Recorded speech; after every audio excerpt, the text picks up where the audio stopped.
सुखता नस त पिया द तनी रस न त जाम हो जाई।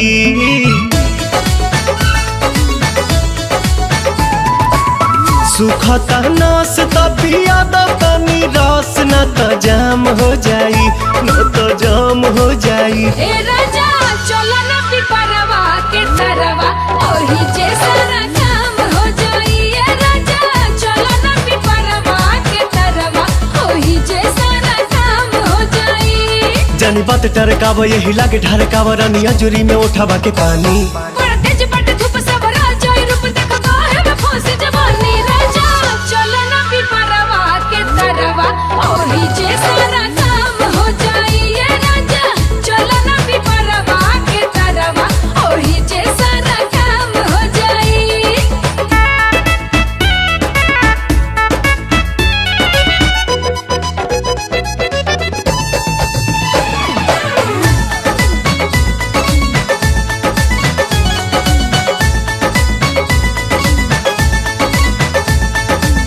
ओढ़ा के ओढ़निया तू काटे दना चनिया, तुहरो के आई मजा आए हो मोरे धनिया। ओढ़ा के ओढ़निया तू काटे दना चनिया, तुहरो के आई मजा आए हो मोरे धनिया। नशा में नतीजा कुल बिगाड़ देबो हो, सारा इज्जत के बेइज्जत में लसार देबो हो। कहीं इतना डेरालू तू त झूठे अगर आलू रानी कहतानी बात हम सही। इह खेल बानी हमनी अकेले देखे गहुआ के लोग का कही। राजा चलो ना पिपरवा के तरवा ओही जे सारा काम हो जाई। ए राजा चलो ना पिपरवा के तरवा ओही जे सारा काम काम काम हो जाई।